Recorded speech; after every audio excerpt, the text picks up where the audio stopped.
Be sure to follow us on TikTok at MysticSage1 for daily anime content.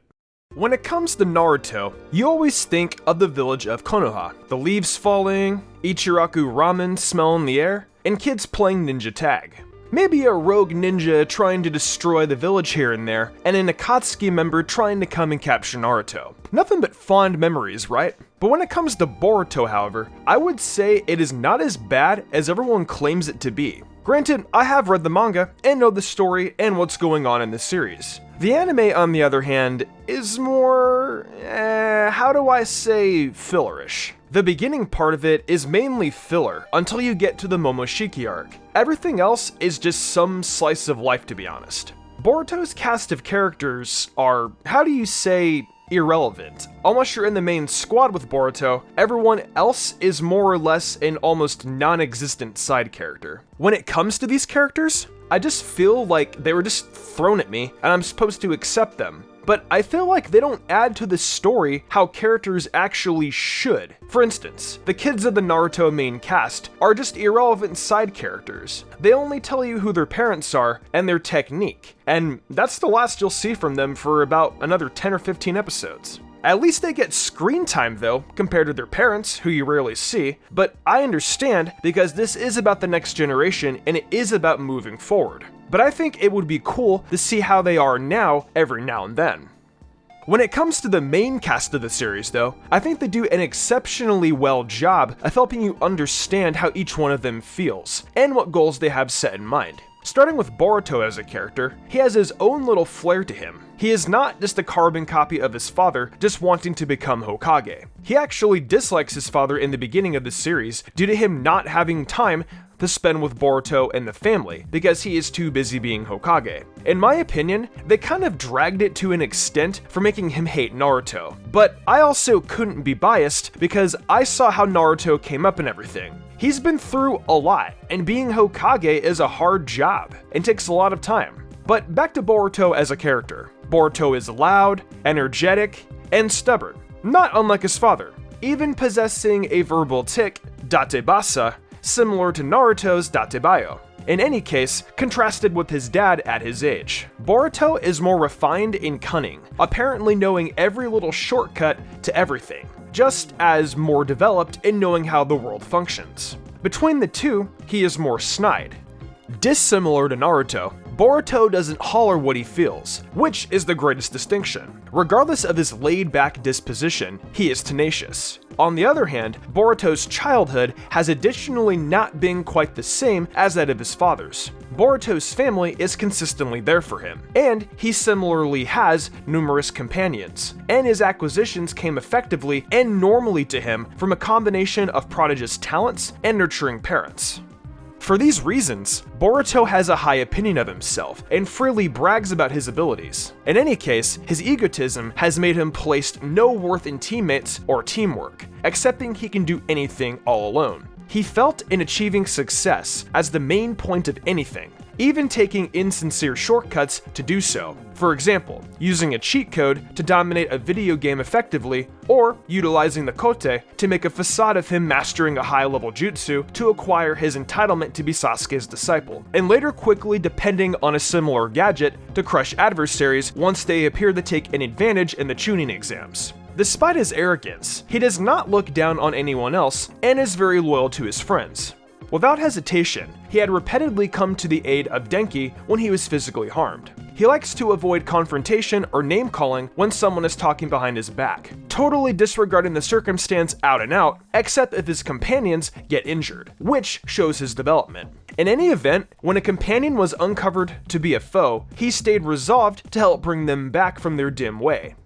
As for Sarada, Sasuke Uchiha's daughter, as a kid, Sarada was portrayed to resemble her dad Sasuke, after the occasions of the Uchiha clan downfall, threatening, unsmiling, and dreary, yet this switched up the hour of her academy graduation. As indicated by Naruto, her character takes after Sakura, which he bases on the doubt that Sarada is quote-unquote scary when she's angry. She surely has to some degree a solid emotion, which erupts all the more frequently after her arrangement to Team Konohamaru. In these and other moments of particularly strong feeling, Sarada often exclaims her mother's characteristics. Anger aside, she shows a normal side of emotions, from laughing, to crying, to blushing in appropriate situations, and appearing differently in relation to Sasuke's nonchalant response to each situation. Much of the time, Sarada is thoughtful, hearted and courageous, amiable to other people, and chivalrous of her loved ones, wishing great for them and defending them when they need her. She doesn't mind saying what she's thinking, whether it's a question she wants to answer to, an opinion she holds firmly, or a frustration she can't let go of. The next team member of the squad is Mitsuki, the son of Orochimaru. Mitsuki has a very calm and matter-of-fact demeanor. He is generally seen as very cheerful, if not indifferent towards the situation at hand. While not fierce, he openly expresses his real thoughts in any circumstance, and gets things done at his own speed. He additionally appeared to have a sharp mind, being all around read and attentive, showing progressed information in math and about the historical backdrop of different towns. He's quite close with Boruto, caring about his opinion above that of most others. He is also shown to work well with Boruto in coordinated attacks, seemingly stemming from his harsh upbringing with Orochimaru. Mitsuki is very vicious in battle, showing no restraint and willing to kill his foes without hesitation. He is additionally extremely determined and submitted when given a mission, as when he was requested to murder somebody, he would not falter, paying little heed to whose identity it is. Despite not revealing much about his origins or parents to them, Mitsuki cares about his teammates, Boruto and Sarada, to the point where he never hesitates to rush to their side when they are in danger or in need of assistance. Now there is one last team member named Kawaki, but before I can get into this, I do want to say that this is spoilers, because he turns the tables for the series, believe it or not. And if you do not want to know any spoilers, I recommend you skip past this and just watch the show for his character. Kawaki had a very hard life coming up in the anime. Kawaki chopped wood for a living in order to buy alcohol for his abusive drunk father, Kokatsu. At some point, a goldfish vendor welcomed him to a goldfish show that he was holding the following day after Kawaki had shown interest in the goldfish. Afterward, his dad saw the invitation in his pocket and scolded Kawaki for collaborating with outsiders by restricting him from eating supper. The following day, Kawaki was beaten by two young men until the goldfish vendor saved him and extended to him an employment opportunity by assisting him with selling goldfish in different towns. Kawaki rushed home after seeing the break in the glass of his dad's liquor. Giving only broken glass, Kawaki was locked in a room by Kokatsu. Here is where things get interestingly short after Jigen, the main villain, arrives to propose buying him with a large sum of money. Not wanting to leave his home, Kawaki promised his father that he could do more work to earn money, but was knocked unconscious by Kokatsu by smashing an empty bottle on his head. Upon taking custody of Kawaki, Jigen revealed to Kawaki that the suffering he suffered was finished, and there was nothing to fear as he was his new dad. As Kawaki and Jigen took the only tunnel from the town, apparently the goldfish vendor from before uncovered himself as a child trafficker, wanting to take Kawaki for himself. After Kawaki had trusted that the two will settle who might take the kid, Jigen came out, asserting the man had gladly withdrawn. As for his backstory, I will leave the rest up to you to find out for yourself, because I don't want to spoil too much for you. Fast forward to the current Kawaki, coming from his horrible childhood, Kawaki is shown to be aggressive and vulgar to people he dislikes or opposes. At the same time, despite his efforts to distance himself from others, he was not completely heartless. He showed compassion towards weak and injured animals and wouldn't allow young kids to get hurt. Also, he can stay cool and gathered when addressing outsiders, such as when Kawaki listened to Konohamaru Sarutobi's explanation about himself and his team. At the point when not allowing his temper to defeat him, Kawaki is demonstrated to be extremely perceptive and logical, easily reading the flow of battle before him and how best to react.